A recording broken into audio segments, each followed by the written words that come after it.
Good morning everybody, have a nice day. एक बार फिर आपका जीव विज्ञान की ऑनलाइन कक्षा में आप सभी का स्वागत है। देखिए, पिछली कक्षा में हमने आपको असंग जनन के प्रकारों पर हमने आपसे चर्चा की थी। साथ में हमने आपको असंग जनन का महत्व समझाया था कि असंग जनन का क्या महत्व है, और आपको बताया था कि असंग जनन जो होता है उसमें सबसे पहला महत्व हमने बताया कि असंग जनन की क्रिया द्वारा जो फसली पादपों के लाभदायक लक्षण होते हैं, उन लाभदायक लक्षणों को लंबे समय तक संरक्षित किया जा सकता है। लंबे समय तक हम उनको सुरक्षित रख सकते हैं, यानी कि फसली पादपों में जो अच्छे करैक्टर होते हैं उनको लंबे समय तक हम क्या कर सकते हैं, सुरक्षित रख सकते हैं। दूसरा, हमने आपको बताया कि जो यानी कि जो बीजों का निर्माण होता है, असंग जनन की क्रिया द्वारा जो बीजों का निर्माण होता है वो अलैंगिक जनन की क्रिया द्वारा होता है। अर्थात असंग जनन में बीजों का निर्माण अलैंगिक जनन की क्रिया के द्वारा होता है। नेक्स्ट, हमने बताया कि असंग जनन के द्वारा संकर बीजों का निर्माण होता है और ये पादपों के विशिष्ट लक्षणों को नष्ट होने से क्या करते हैं, बचाने का कार्य करते हैं। सबसे अंतिम बात मैंने की थी कि असंग जनन की क्रिया में, ठीक है, अर्धसूत्री विभाजन नहीं होता है। ठीक है, अर्धसूत्री विभाजन नहीं होने के कारण गुणसूत्रों का नहीं तो पृथक्करण होता है और नहीं क्या होता है, पुनर्संयोजन होता है। जब गुणसूत्रों का पुनर्संयोजन और जब पृथक्करण नहीं होता है तो ऐसी स्थिति में मातृ कोशिका और पुत्री कोशिका में गुणसूत्रों की जो संख्या होती है वो कैसी होती है, समान होती है। अर्थात हम कह सकते हैं असंग जनन के माध्यम से, ठीक है, क्लोन पादपों के क्लोन तैयार किए जा सकते हैं। ठीक है, देखिए, इसके बाद आज जो हम आपसे बात करने जा रहे हैं उस पर हम आपसे चर्चा कर रहे हैं।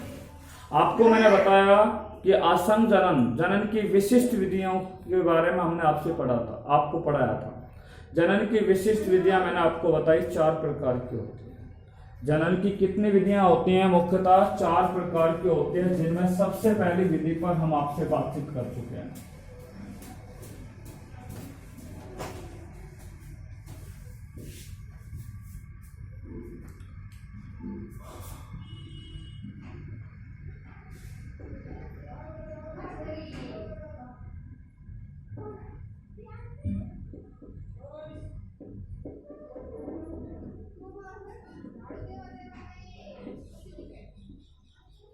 देखिए, जनन की विशिष्ट विधियां मैंने आपको बताई कि जनन की निम्न विशिष्ट विधियां हैं, जिनमें नंबर 1 जनन की विशिष्ट विधि पर मैंने बात की थी, असंग जनन।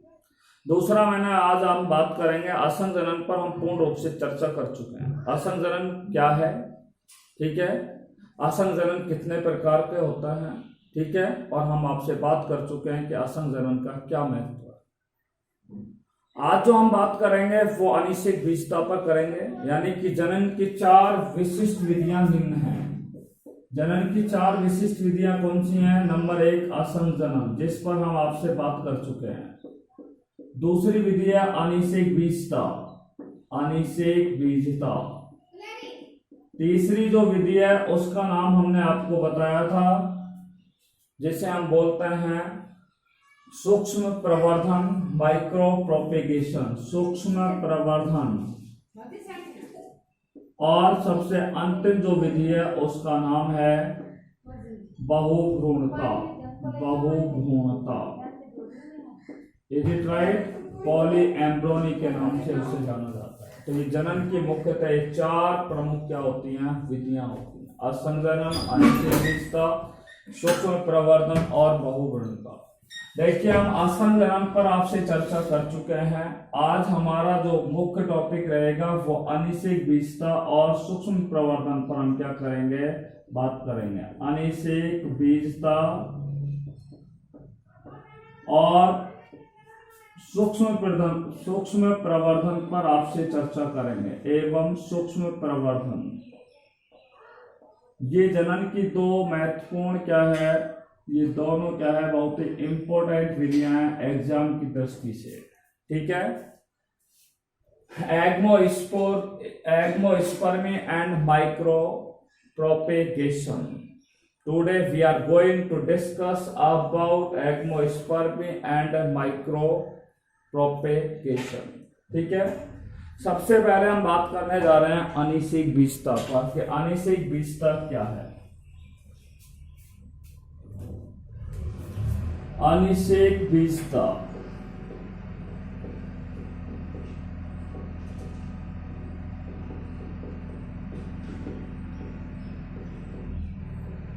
अनिश्चित बीजता जिसको बोलते हैं एग्मोस्पर्मी। देखिए आपको मैंने फर्स्ट चैप्टर में भी इसकी परिभाषा आपको बताई थी। पादपों में जनन जो फर्स्ट चैप्टर था उसमें भी हमने आपको वो परिभाषा बताई थी, उसी को एक बार हम रिपीट कर रहे हैं। ठीक है, देखिए एग्मोस्पर्मी शब्द 3 शब्दों से मिलकर के बना है। कितने शब्दों से मिलकर के बना है? 3 शब्दों से मिलकर के बना है। एक का अर्थ होता है विदाउट, एक का अर्थ क्या हो गया? विदाउट। देखो दूसरा शब्द कौन सा है? गैमो, गैमो का अर्थ होता है गैमस, गैमस का अर्थ होता है फर्टिलाइजेशन, फर्टिलाइजेशन। तीसरा शब्द बचा है जिसको बोलते हैं स्पर्मी, स्पर्मी जिसका अर्थ होता है स्पर्मा, और स्पर्मा शब्द का अर्थ होता है सीड। सीड को हम बोलते हैं हिंदी में बीज, फर्टिलाइजेशन को बोलते हैं निषेचन, और विदाउट का अर्थ होता है बिना। परिभाषा हमने आपको ऐसे बताई थी कि बीजों का निर्माण, बीजों का निर्माण बिना निषेचन के हो तो उसे क्या कहा जाता है? अनिषेक बीजता कहा जाता है। बीजों का निर्माण बिना निषेचन के हो तो उसे क्या कहा जाता है? अनिषेक बीजता कहा जाता है। या हम कह सकते हैं ऐसा जनन जिसमें बीजों का परिवर्धन बिना निषेचन के होता है, परंतु, ठीक है, परंतु प्रवर्धन किसके द्वारा होता है? बीजों के द्वारा ही होता है। प्रवर्धन किसके द्वारा होता है? बीजों के द्वारा होता है। ये हमने आपको फर्स्ट चैप्टर के अनुसार परिभाषा दी। या हम कह सकते हैं ऐसा जनन जिसमें प्रवर्धन तो बीजों के द्वारा होता है, परंतु बीजों का परिवर्धन बिना निषेचन के होता है, उसे अनिषेक बीजता कहते हैं। ठीक है, हम बोल सकते हैं such type of reproduction in which seed is formed without fertilization that is known as agamospermy. Is it clear?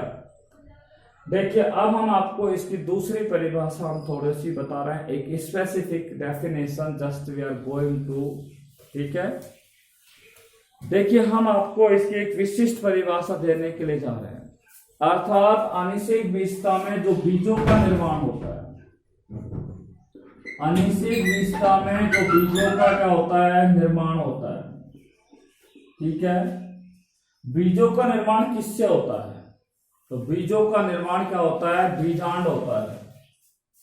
आपको पता है बीजों का निर्माण किससे होता है? बीजांड।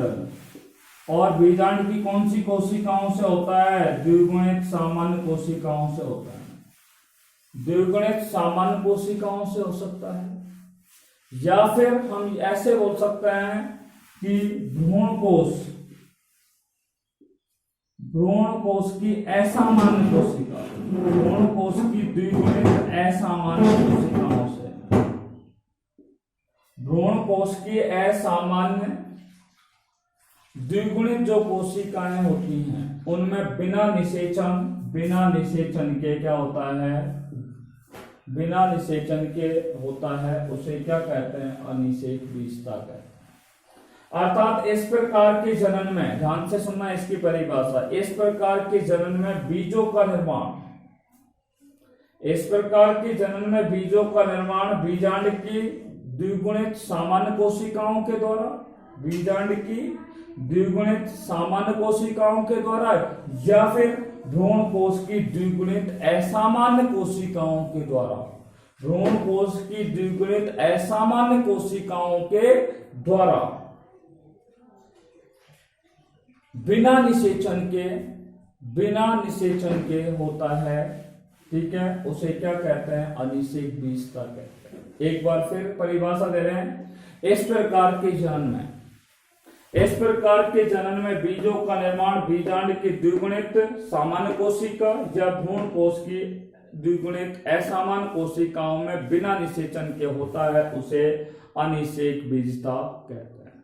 ठीक है, आपको हम बता दें अनिषेक बीजता के वैसे बहुत सारे प्रकार हैं, जिनमें हमने एक प्रकार पढ़ भी चुके हैं पहले भी। अनिषेक बीजता का एक प्रकार है जिसको अपस्थानिक भ्रूणता के नाम से भी क्या है जाना जाता है। किस नाम से जाना जाता है? अपस्थानिक बीजता के नाम से भी क्या है जाना जाता है।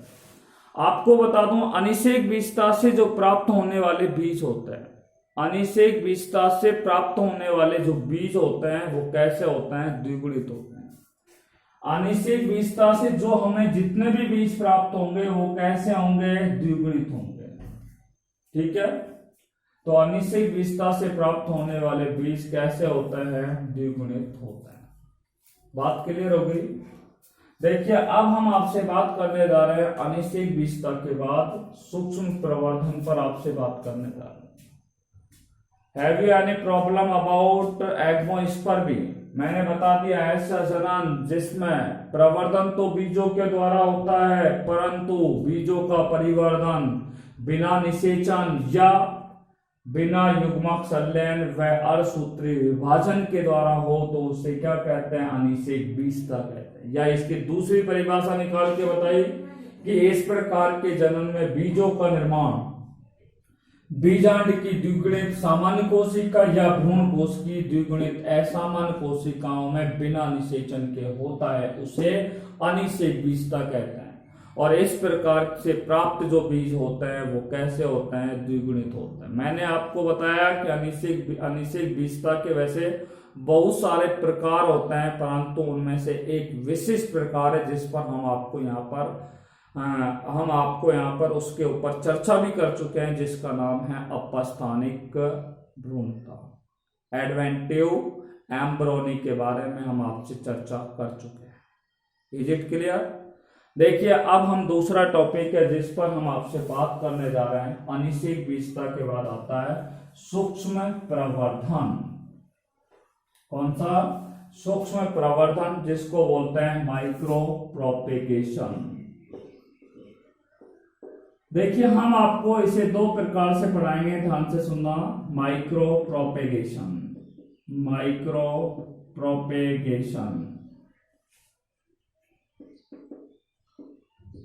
देखिए सूक्ष्म प्रवर्धन जो होती है वो पादप प्रसरण की एक आधुनिकतम विधि है।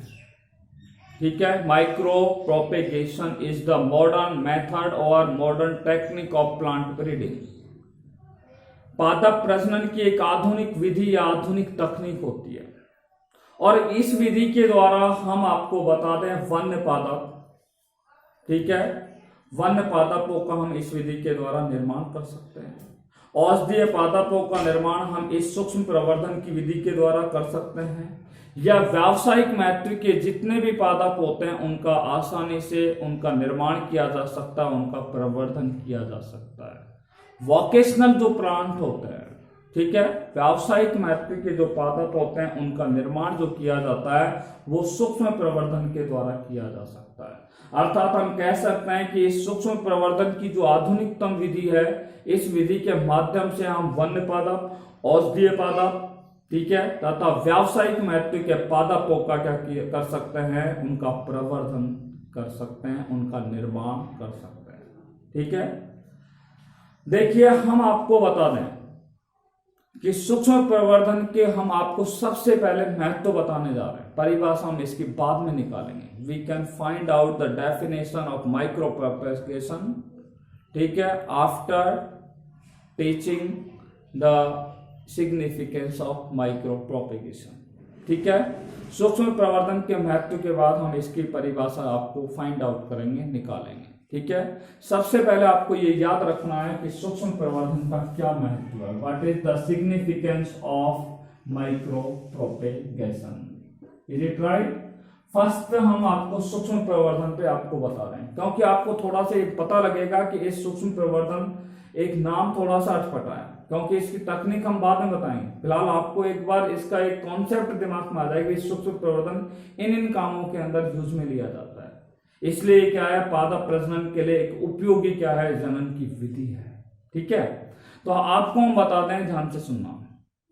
सूक्ष्म प्रवर्धन की विधि के द्वारा हम क्या कर सकते हैं, कम समय के अंदर, सूक्ष्म प्रवर्धन की विधि के द्वारा हम क्या कर सकते हैं, कम समय के अंदर अधिक पादपों का, कम समय में अधिक संख्या में पादपों का क्या कर सकते हैं, अधिक संख्या में पादपों का क्या कर सकते हैं, निर्माण कर सकते हैं। ठीक है, कम समय में अधिक पादपों का क्या कर सकते हैं, निर्माण कर सकते हैं। या हम कह सकते हैं कि सूक्ष्म प्रवर्धन के द्वारा सीमित स्थान, अगर हमारे पास जगह कम है तो उस सीमित स्थान पर भी हम अधिक से अधिक पादपों का क्या कर सकते हैं, निर्माण कर सकते हैं।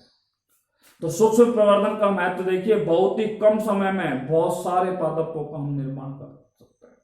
और दूसरा हमने बताया कि सीमित स्थान है, हमारे पास एरिया कम है। ठीक है, हमारे पास कृषि करने योग्य भूमि अगर कम है तब भी हम वहां पर बहुत ज्यादा संख्या में, ठीक है, पादपों का निर्माण कर सकते हैं। ठीक है, तो यहाँ पे अधिक संख्या में पादपों का विकास किया जा सकता है। देखिए दूसरी बात हम कर सकते हैं, सूक्ष्म प्रवर्धन के माध्यम से रोग मुक्त पादपों का क्या किया जा सकता है, निर्माण किया जा सकता है। कैसे पादपों का निर्माण किया जा सकता है, रोग मुक्त पादपों का क्या किया जा सकता है, निर्माण किया जा सकता है। ठीक है, तो दूसरा पॉइंट हो गया, रोग मुक्त पादपों का निर्माण किया जा सकता है। रोग मुक्त पादपों का निर्माण किया जा सकता है। रोग मुक्त पादपों का निर्माण, ऐसे पादप जिनमें रोग नहीं लगते हैं, ठीक है, जिनमें किसी भी प्रकार का क्या है, रोग नहीं होता है, तो वो रोग मुक्त पादपों का निर्माण जो किया जाता है वो सूक्ष्म प्रवर्धन विधि के द्वारा ही किया जाता है। किसके द्वारा किया जाता है, सूक्ष्म प्रवर्धन विधि के द्वारा रोग मुक्त पादपों का क्या किया जाता है, निर्माण किया जाता है। देखिए इस तकनीक का, कौन सी तकनीक का, सूक्ष्म प्रवर्धन तकनीक का बाह्य वातावरण पर कोई प्रभाव नहीं पड़ता है। इस तकनीक का बाह्य वातावरण पर कोई प्रभाव नहीं पड़ता है। There is no effect of external environment of micropropagation। यानी कि या इन दिस टेक्निक हम बोल सकते हैं कि सूक्ष्म प्रवर्धन जो होता है इस तकनीक में, इस तकनीक पर बाह्य वातावरण का कोई प्रभाव नहीं पड़ता। इस तकनीक पर बाह्य वातावरण का कोई प्रभाव नहीं पड़ता। देखिए चौथी बात हम यहाँ पर कर रहे हैं, इस तकनीक में हम आपको बता रहे हैं कि इस तकनीक के द्वारा, ठीक है, पादपों का उत्पादन वृहत स्तर पर किया जा सकता है। ठीक है, इस तकनीक के द्वारा पादपों का जो उत्पादन किया जाता है, पादपों का जो उत्पादन किया जाता है वो कैसे किया जा सकता है, लार्ज स्केल पर किया जा सकता है। लार्ज स्केल पर, लार्ज स्केल को हम बोलते हैं वृहत स्तर पर क्या कर सकते हैं, उनका निर्माण किया जा सकता है। अर्थात सूक्ष्म प्रवर्धन तकनीक का उपयोग, ठीक है, यह सूक्ष्म प्रवर्धन तकनीक द्वारा पादपों का उत्पादन वृहत स्तर पर किया जा सकता है। देखिए मैंने आपको बता दिया यहाँ पर कौन कौन सी विधियों पर हमने बात की है।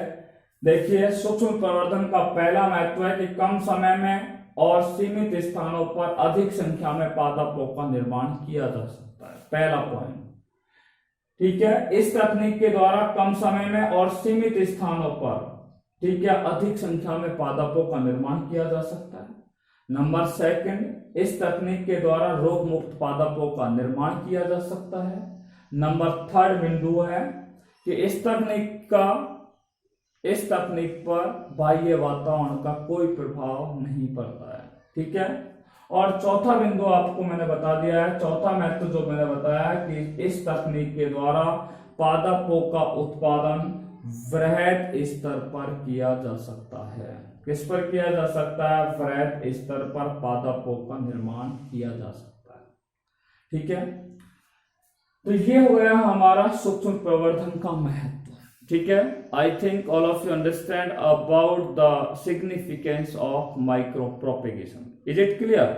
ओके स्टूडेंट्स, तो just now we are going to find out the definition of micro propagation. अब हम आपको सूक्ष्म प्रवर्धन की परिभाषा निकालने जा रहे हैं और इस परिभाषा के जरिए हम ये पता करेंगे कि सूक्ष्म प्रवर्धन होता कैसे है। How to micro propagation takes place, how to micro propagation takes place in different type of plants, विभिन्न प्रकार के पादपों में सूक्ष्म प्रवर्धन कैसे होता है, ठीक है, यह सूक्ष्म प्रवर्धन किस प्रकार से कराया जाता है। तो इसके लिए हम आपको बात कर रहे हैं। देखिए पादप प्रजनन की इस आधुनिक तकनीक में, ठीक है, पादप प्रजनन की इस आधुनिक तकनीक में हम आपको बता रहे हैं कि कोई भी पौधा है, मान लीजिए ये एक पौधा है, पादप प्रजनन की ये एक आधुनिक तकनीक है और इस आधुनिक तकनीक में किसी भी पादप का जीव द्रव लिया जा सकता है, ठीक है, किसी भी पादप के जीव द्रव को, ठीक है, जीव द्रव कहां होगा, कोशिका में होगा, या तो किसी भी पादप के जीव द्रव होगा, उस जीव द्रव से नए पादप का निर्माण किया जा सकता है, ठीक है, या उस पादप की क्या है, कोशिका को लिया जा सकता है, ठीक है, यानी कि किसी भी पादप की कोशिका में सूक्ष्म प्रवर्धन की क्रिया करा करके बहुत ही कम समय में बहुत सारे पादपों का निर्माण किया जा सकता है, या किसी पादप के ऊतकों को, या ऊतक नहीं तो उनके अंगों को, किसके, पादप के कोई भी अंग को ले लीजिए, जड़ है, तना है, पत्ती है, या उसके ऊतकों को ले लीजिए,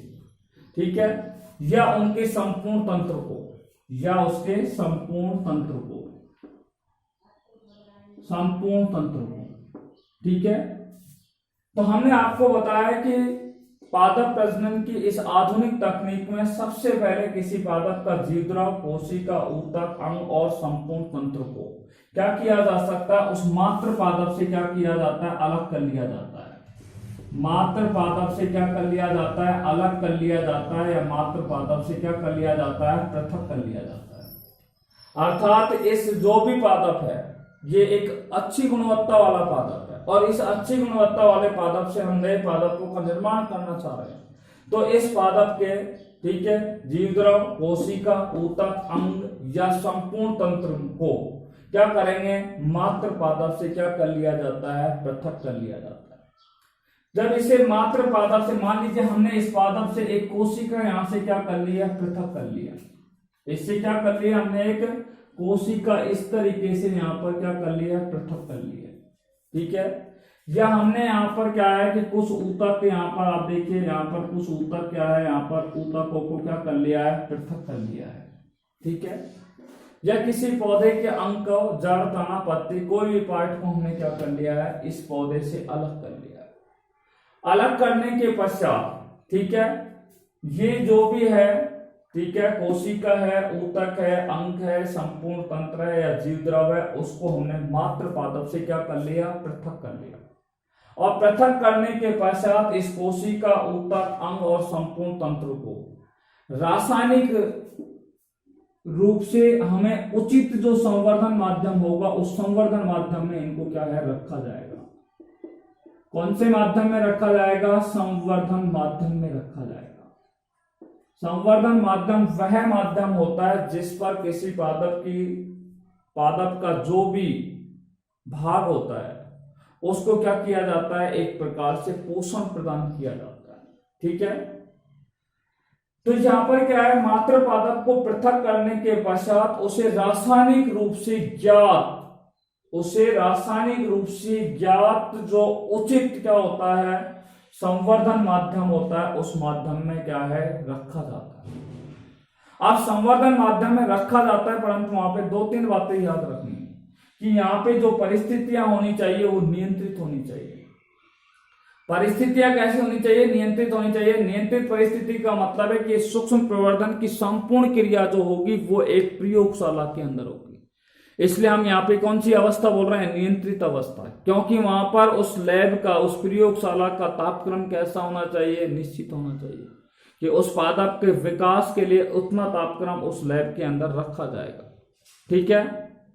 उस लैब के अंदर क्या है कि विभिन्न प्रकार की आवश्यक जो यानी कि आवश्यक जो सुविधाएं होती हैं वो उसके अंदर होनी चाहिए, ठीक है। तो वो नियंत्रित अवस्था, उसका दाब कितना होना चाहिए, उसका ताप कितना होता है, ठीक है, ये सारी चीजें, यानी कि उसमें प्रकाश की मात्रा कितनी होनी चाहिए, जो भी पौधे के विकास के लिए जो आवश्यक कारक होते हैं उन कारकों को वहां पर एक निश्चित मात्रा में क्या किया जाता है, उपलब्ध कराया जाता है। और जब उन्हें निश्चित मात्रा में उपलब्ध कराया जाता है तो वो नियंत्रित अवस्था कहलाती है। साथ में वहां पे उनको क्या किया जाता है, निर्जमीकृत किया जाता है, यानी कि वहां पे जितने भी उपकरण होते हैं वो साथ में स्टेलाइज होते हैं। स्टेलाइज का मतलब है उनमें किसी प्रकार का कीटाणु, जीवाणु, विषाणु क्या है वहां पर लगा हुआ नहीं होता है, अर्थात वो क्या कहलाता है, निर्जमीकृत होता है। ठीक है, तो अब एक बार फिर ध्यान से सुन लीजिए।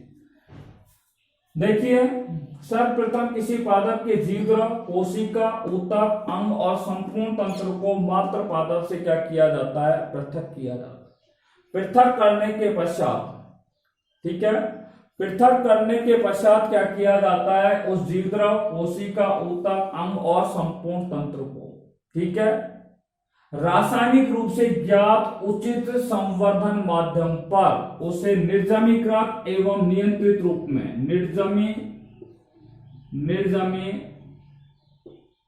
निर्जमीकृत एवं नियंत्रित अवस्थाओं में, कौन सी अवस्थाओं में, नियंत्रित अवस्थाओं में,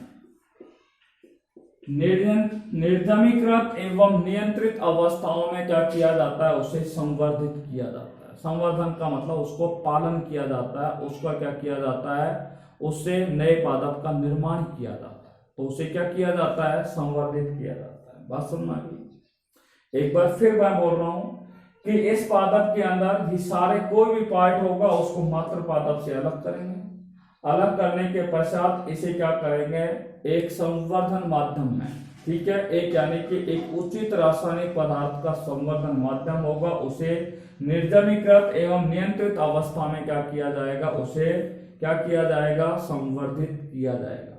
तो मान लीजिए हमने इस कोशिका को यहाँ पे डाल दिया इस संवर्धन माध्यम में, तो ये कोशिका क्या करेगी, एक विशेष प्रकार का रासायनिक पदार्थ है, उस रासायनिक पदार्थ में इसे, इस कोशिका को, ठीक है, इस कोशिका को इस विशेष प्रकार के रासायनिक जो पदार्थ होगा उसमें इसे निर्जमीकृत और नियंत्रित अवस्थाओं में क्या किया जाएगा, इसे संवर्धित कराया जाएगा। ठीक है, तत्पश्चात इस कोशिका को या इन ऊतकों को या इन अंगों को या इन संपूर्ण तंत्र को, जिसको आपने संवर्धन माध्यम में रखा है, जिसको आपने किस में रखा है, संवर्धन माध्यम में रखा है, ठीक है, तो जिस भी संवर्धन माध्यम में आपने इनको रखा है, रखने के पश्चात इन कोशिका या ऊतकों का क्या कराया जाता है, पात्रे संवर्धन कराया जाता है। तो इनका क्या कराया जाता है, पात्रे संवर्धन किया जाता है। और पात्रे संवर्धन करने पर क्या होता है कि या तो कैलस का निर्माण होता है या किसका निर्माण हो जाता है, प्ररोग का निर्माण हो जाता है। ठीक है, तो इस कोशिका, ऊतक, अंगों का पात्र संवर्धन कराने पर किसका निर्माण होता है, कैलस या प्ररोग का क्या हो जाता है, निर्माण हो जाता है। अब कैलस क्या है ये बताना चाह रहा हूं मैं आपको, प्ररोग तो आप लोग जानते हैं, कैलस क्या है। देखिए ये कोशिकाएं हैं, ठीक है, और यहाँ पे बहुत सारी कोशिकाएं आपस में एक दूसरे से क्या है, जुड़ी हुई है। ठीक है, इन्हें कहा जाता है अविभेदित कोशिका। कौन सी कोशिका कहा जाएगा, अविभेदित कोशिका। अविभेदित कोशिकाओं का ये समूह है, कौन सी कोशिकाओं का समूह है, अविभेदित कोशिकाओं का समूह है। और अविभेदित कोशिकाओं के समूह को क्या कहा जाता है, कैलस कहा जाता है। अर्थात यहाँ पर एक कोशिका का जब पात्र संवर्धन कराया जाता है तो पात्र संवर्धन कराने पर ये एक कोशिका अनेक कोशिकाओं में क्या हो जाती है, एक कोशिका से अनेक कोशिकाओं का निर्माण हो जाता है। और अनेक कोशिकाओं का निर्माण होता है तो उसे कौन सा समूह कहते हैं, अविभेदित कोशिकाओं का समूह कहते हैं। अविभेदित कोशिकाओं के समूह को क्या कहा जाता है, कैलस कहा जाता है। क्या कहा जाता है, कैलस कहा जाता है। ठीक है, देखिए अविभेदित जो कोशिकाएं होती हैं, ये अविभेदित कोशिकाएं, इन अविभेदित कोशिकाओं में क्या होता है, विभेदन होता है। विभेदन या डिफरेंशिएशन होता है। विभेदन का मतलब है इनमें अंतर स्पष्ट होना क्या हो जाता है, शुरू हो जाता है। अविभेदित कोशिकाओं में जब विभेदन होना शुरू हो जाता है, ठीक है, तो विभेदन के पश्चात यहाँ पर क्या है, इन्हीं अविभेदित कोशिकाओं से किसका निर्माण होना शुरू हो जाता है, मूल और प्ररोग का निर्माण होना क्या हो जाता है, शुरू हो जाता है। मूल और प्ररोग का क्या हो जाता है, निर्माण हो जाता है। या हम ऐसे बोल सकते हैं कि कैलस का विभेदन एवं प्ररोह में जड़ जनन द्वारा, कैलस का विभेदन एवं प्ररोह में जड़ विभेदन द्वारा नवोद्भिद पादप का क्या हो जाता है, निर्माण हो जाता है। कौन से पादप का निर्माण हो जाता है, नवोद्भिद पादप का क्या हो जाता है, निर्माण हो जाता है। ठीक है, नवोद्भिद पादप का निर्माण हो जाता है। आपको बता दूं, इस पात्र संवर्धन, ठीक है, तकनीक द्वारा विकसित पादप, इस पात्र संवर्धन तकनीक द्वारा जो विकसित पादप होते हैं, उन पादपों को दृढ़ीकृत और वातानुकूलित कराया जाता है और उन्हें क्या किया जाता है, वातानुकूलित करके उन्हें प्राकृतिक आवासों में क्या किया जाता है, स्थापित कर दिया जाता है। और इस प्रजनन की इस विधि को क्या कहा जाता है, प्रजनन की इस विधि को क्या कहा जाता है, सूक्ष्म प्रवर्धन कहा जाता है। क्या कहा जाता है, सूक्ष्म प्रवर्धन कहा जाता है। देखिए एक बार हम इस सूक्ष्म प्रवर्धन किसे कहते हैं, आपको यहाँ पे अगर डायरेक्टली परिभाषा दें तो आप इस तरीके से दे सकते हैं कि पात्र संवर्धन तकनीक द्वारा ये विकसित जो पादप होता है, पात्र संवर्धन तकनीक द्वारा विकसित जो पादपों को दृढ़ीकृत एवं वातानुकूलित कर प्राकृतिक आवास में स्थापित करने की क्रिया को सूक्ष्म प्रवर्धन कहा जाता है। क्या कहा जाता है, सूक्ष्म प्रवर्धन कहा जाता है। तो सूक्ष्म प्रवर्धन किसे कहते हैं, तो आपको बताया, पात्र संवर्धन द्वारा विकसित पादप को दृढ़ीकृत वातानुकूलित कर प्राकृतिक आवास में स्थापित करने की क्रिया को क्या कहते हैं, सूक्ष्म प्रवर्धन कहते हैं। और आपसे पूछा जाए कि सूक्ष्म प्रवर्धन कैसे होता है, how to micro propagation takes place, तो आपको क्या लिखना है, मैंने आपको बताया कि ये पादप प्रजनन की एक आधुनिकतम तकनीक होती है। इस तकनीक में सबसे पहले किसी भी पादप के जीवद्रव, कोशिका, ऊतक, अंग या संपूर्ण तंत्र को मात्र पादप से क्या किया जाता है, पृथक कर दिया जाता है। पृथक करने के पश्चात जो भी भाग आपने पृथक किया है उसे रासायनिक रूप से उचित संवर्धन माध्यम में क्या किया जाता है, उचित संवर्धन माध्यम में निर्जमीकृत एवं नियंत्रित अवस्था में क्या किया जाता है, संवर्धित किया जाता है। संवर्धित करने के पश्चात इन कोशिका के ऊतक, संवर्धित करने के पश्चात इस कोशिका के जो ऊतक होते हैं, इस कोशिका के ऊतक होते हैं, ठीक है, इस कोशिका के, इसकी कोशिका होती है या इनके क्या होते हैं, ऊतक होते हैं या इनके अंग होते हैं या फिर इनके क्या होते हैं, संपूर्ण क्या होते हैं, तंत्र होते हैं। इन संपूर्ण तंत्रों का क्या कराया जाता है, पात्र संवर्धन कराया जाता है। क्या कराया जाता है, पात्र संवर्धन कराया जाता है। पात्र संवर्धन करने पर यहाँ पर कैलस का या प्ररोह का निर्माण हो जाता है। मैंने आपको बताया कैलस क्या है, अविभेदित कोशिकाओं के समूह को क्या कहा जाता है, कैलस कहा जाता है। ये कैलस में यानी कि ये अविभेदित कोशिकाओं के समूह में या कैलस में क्या होता है, विभेदन होता है। कैलस में जब विभेदन होता है तो मूल और प्ररोह का निर्माण होता है, अर्थात एक नवोद्भिद पादप का क्या होता है, निर्माण होता है। या फिर मैंने आपको बताया कि कैलस के विभेदन, कैलस का विभेदन एवं प्ररोह में जड़ जनन द्वारा नवोद्भिद पादप का क्या होता है, निर्माण होता है। यस, कौन से पादप का निर्माण होता है, एक नवोद्भिद पादप का निर्माण होता है। और इस नवोद्भिद पादप को, ठीक है, आपने क्या है, पात्र संवर्धन की क्रिया द्वारा प्राप्त किया है या नहीं किया है। और इस नवोद्भिद पादप को दृढ़ीकृत और वातानुकूलित आवास में, दृढ़ीकृत और वातानुकूलित और वातानुकूलित कर प्राकृतिक आवास में स्थापित कर दिया जाता है, जिसे क्या कहा जाता है, सूक्ष्म प्रवर्धन कहा जाता है।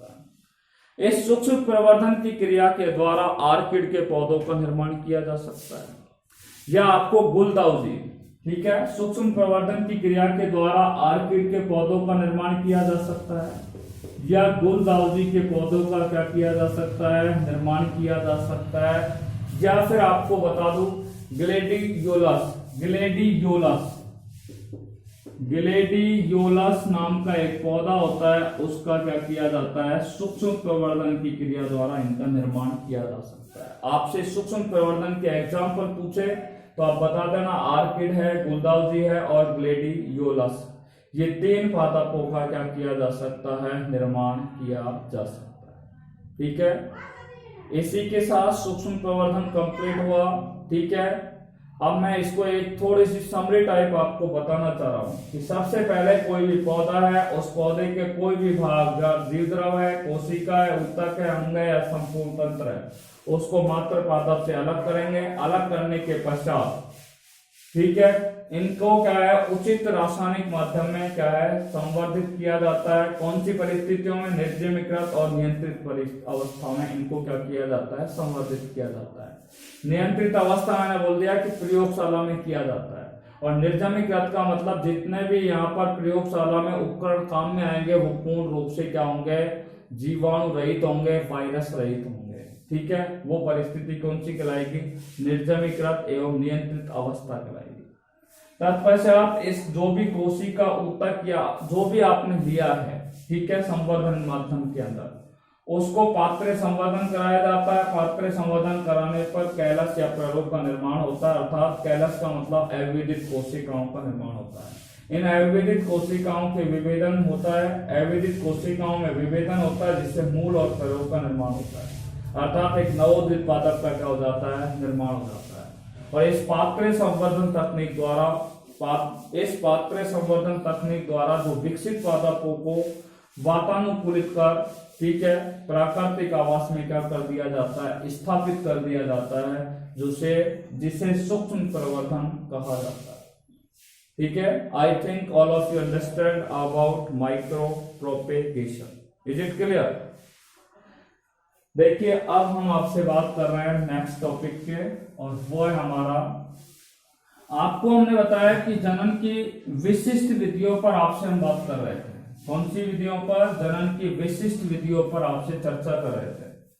आपको बताया कि जनन की 4 प्रमुख विशिष्ट विधियां हैं। पहला है असंग जनन, जिस पर हम आपसे चर्चा कर चुके। दूसरा है अनिषेक बीजता, इस पर भी हम आपसे चर्चा कर चुके हैं। तीसरा है सूक्ष्म प्रवर्धन, जिस पर अभी हमने आपसे चर्चा की है। और सबसे अंतिम जो जनन की विशिष्ट विधि है, स्पेशल मेथड ऑफ रिप्रोडक्शन है, वो है पॉलीएम्ब्रियोनी, जिसे बहुभ्रूणता के नाम से जाना जाता है। तो पादप प्रजनन की जो विशिष्ट विधि है, उसकी चौथी विधि पर हम आपसे बात कर रहे हैं, और वो है बहुभ्रूणता। बहुभ्रूणता तो हमारा नेक्स्ट टॉपिक है जिस पर हम आपसे बात कर रहे हैं, और वो है बहुभ्रूणता।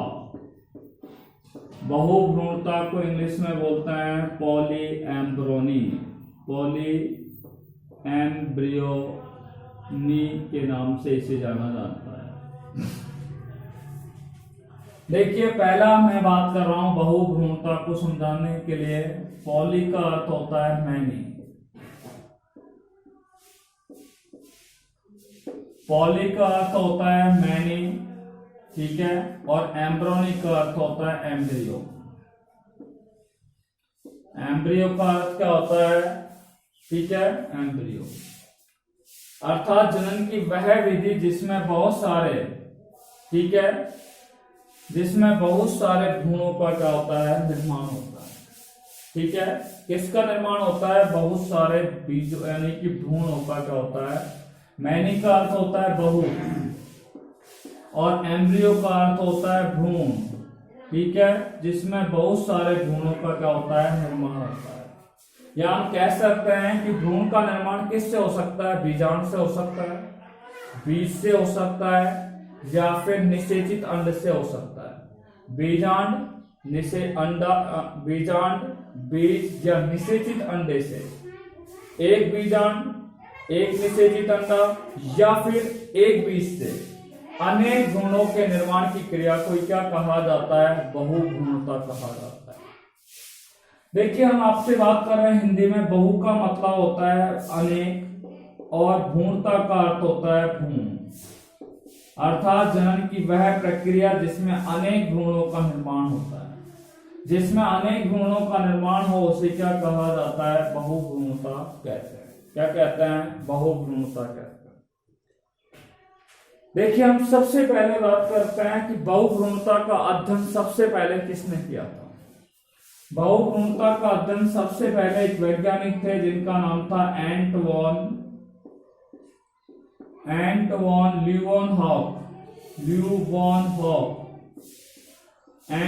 लीवनहॉक नामक वैज्ञानिक ने सबसे पहले बहुभ्रूणता का क्या किया था, अध्ययन किया।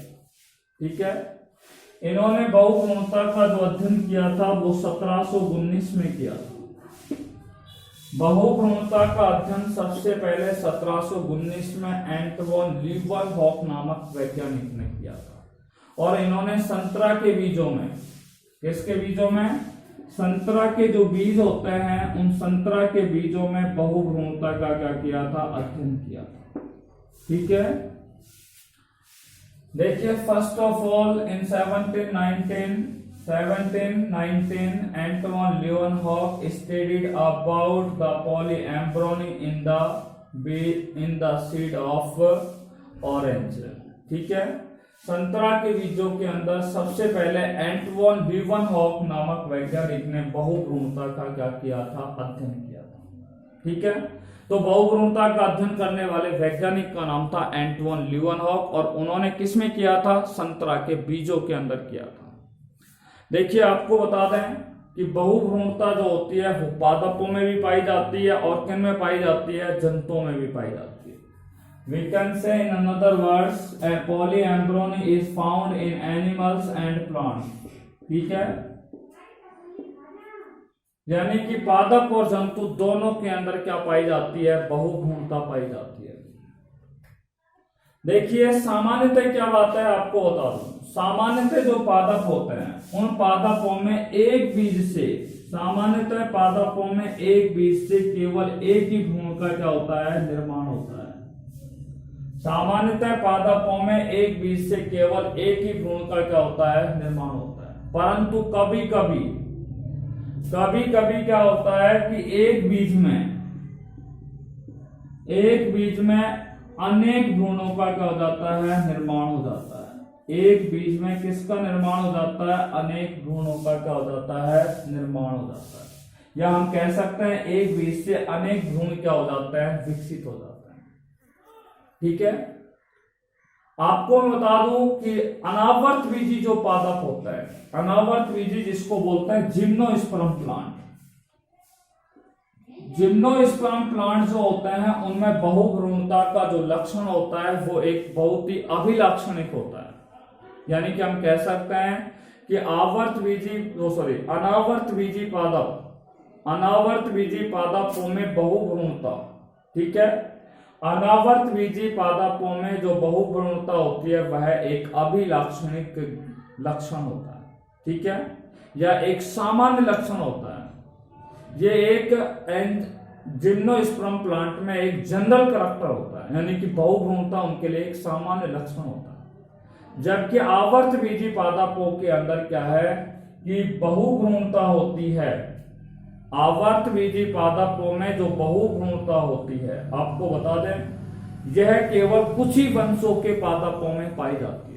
आवर्त बीजी पादपों के कुछ वंशों में ही क्या पाई जाती है, बहुभ्रूणता पाई जाती है। सभी आवर्त बीजी पादपों में बहुभ्रूणता नहीं पाई जाती है। Is it clear? देखिए हम बता सकते हैं कौन कौन से ऐसे पादप है जिनमें बहुभ्रूणता पाई जाती है। देखिए नींबू है, उसके अंदर बहुभ्रूणता पाई जाती है। जामुन आपने खाए हैं, जामुन के अंदर क्या पाई जाती है, बहुभ्रूणता पाई जाती है जामुन के बीज के अंदर। देखिए प्याज जो होता है उसके अंदर भी क्या पाई जाती है, बहुभ्रूणता पाई जाती है। क्रिटिलेरिया का पौधा होता है, क्रिटिलेरिया का पौधा, इसके अंदर भी क्या पाई जाती है, बहुभ्रूणता पाई जाती है। तो ये सारे ऐसे पादप हैं जिनके अंदर क्या पाई जाती है, बहुभ्रूणता। तंबाकू के अंदर क्या पाई जाती है, बहुभ्रूणता पाई जाती है। संतरे के पादप के, संतरे के बीज के अंदर भी क्या पाई जाती है, बहुभ्रूणता पाई जाती है। देखिए मैं आपको बता दूं, आवर्त बीजी, अधिकांशतः जो आवर्त बीजी पादप होते हैं उनमें एक बीज से यदि अनेक भ्रूणों का निर्माण हो भी जाए तो उनमें से अधिकांशतः जो भ्रूण होते हैं वो अपराशित हो जाते हैं। केवल एक बीज से केवल एक ही भ्रूण का क्या होता है, निर्माण होता है। और जो अधिक संख्या में जो भ्रूण बने वो सारे क्या हो जाते हैं, धीरे धीरे अपराशित हो जाते हैं। अब हम बात करते हैं बहुभ्रूणता की परिभाषा के बारे में। बहुभ्रूणता की परिभाषा के बारे में बात कर रहे हैं। देखिए एक बीज है, क्या है भैया, ये एक बीज है। मैं आपको बहुभ्रूणता की परिभाषा निकाल के दे रहे हैं, हम आपको ध्यान से सुनना है, ठीक है। एक बीज हो सकता है या फिर एक बीजांड हो सकता है या फिर क्या हो सकता है, एक निषेचित अंडा हो सकता है। निषेचित अंडा, एक बीज, एक बीजांड या एक निषेचित अंडा, ठीक है। इनसे क्या होता है, एक से अधिक भ्रूणों का क्या होता है, निर्माण होता है। एक से अधिक भ्रूणों का निर्माण होता है, जिसे क्या कहा जाता है, बहुभ्रूणता कहा जाता है। बहुभ्रूणता की परिभाषा क्या हुई कि एक ही बीज या बीजांड या निषेचित अंडे से, एक ही बीज, एक ही बीजांड या एक ही निषेचित अंडे से एक से अधिक भ्रूणों के निर्माण की क्रिया को बहुभ्रूणता कहते हैं। क्या कहते हैं, बहुभ्रूणता कहते हैं। या हम एक सिंपल परिभाषा देना चाहें तो ये बोल सकते हैं कि एक बीज में एक से अधिक भ्रूणों के निर्माण की क्रिया को, एक बीज में एक से अधिक भ्रूणों के निर्माण की क्रिया को क्या कहा जाता है, बहुभ्रूणता कहा जाता है। एक बीज में एक से अधिक भ्रूणों के निर्माण की क्रिया को क्या कहा जाता है, बहुभ्रूणता कहा जाता है। यहां हमने आपको स्पेसिफिक परिभाषा क्या दी कि एक ही बीजांड या एक ही बीज या एक निषेचित अंडे में एक से अधिक भ्रूणों के निर्माण की क्रिया को बहुभ्रूणता कहते हैं, ठीक है। Thank you very much.